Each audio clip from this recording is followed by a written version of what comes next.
Bonjour Marie, je sais que tu fais partie d'un groupe d'enseignants qui collaborent à distance et je me demandais si je pouvais te poser quelques questions à ce sujet. Oui, il me fera plaisir de répondre à vos questions. Est-ce que tu crois, vu ton expérience présentement, que le travail collaboratif à distance est possible entre les enseignants? Oui, le travail collaboratif à distance est possible entre les enseignants si l'on adopte une approche plutôt socio-constructiviste, comme le suggèrent Breuleux, Erickson, Laferrière et Lamont, 2002.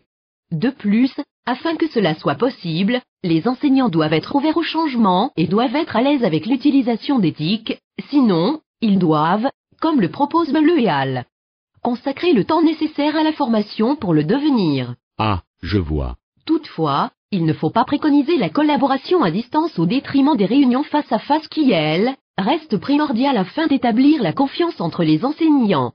Ces rencontres en présentiel permettent de rafraîchir les relations, comme le souligne Chouika, 2007 à la page 5. Mais, dites-moi, comment est-il possible de travailler en collaboration à distance? 3 volets doivent être pris en considération afin de pouvoir collaborer à distance.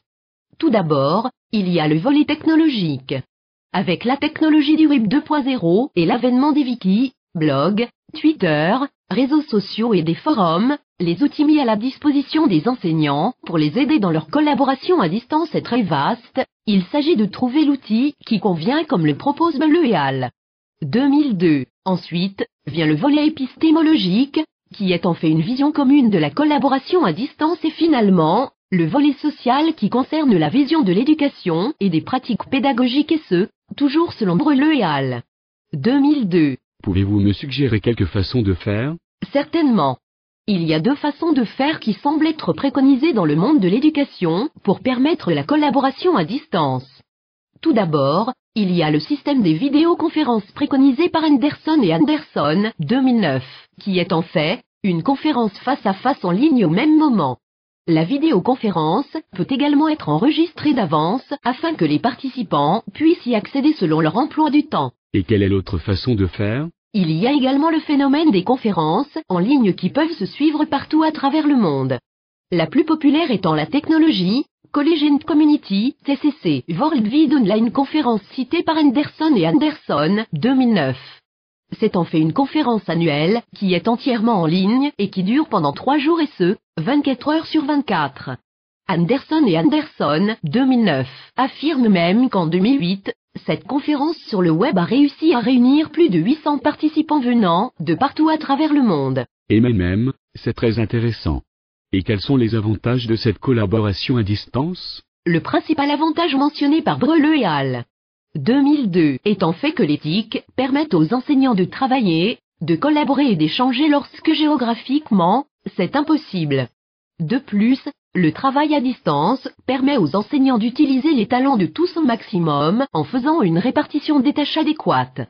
Finalement, Isabelle et Saint-Amand, 2008, affirment que lorsqu'on collabore à distance, il est plus facile d'être motivé et de se valoriser les uns les autres. Mais encore. Un autre avantage de collaborer à distance est la réduction des coûts pour les déplacements et l'hébergement lors des conférences.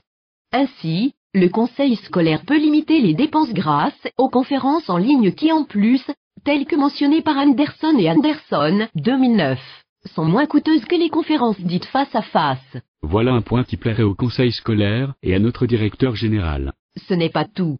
La collaboration à distance selon Anderson et Anderson, 2009, offre également aux enseignants une certaine flexibilité et accessibilité puisque, comme mentionné plus haut, elle respecte le mode de vie et l'emploi du temps parfois chargé des participants. Mais est-ce que tout ce travail à distance et le fait de participer à des conférences en ligne convient à tout le monde? Non, certaines personnes sont plus portées à préférer les conférences ou la collaboration face à face.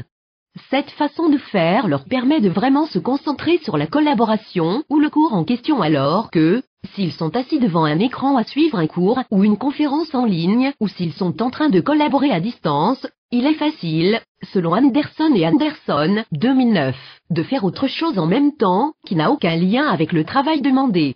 Bref, le multitâche et les distractions sont plus présents. Merci Marie de m'avoir éclairé sur le sujet, c'était très enrichissant.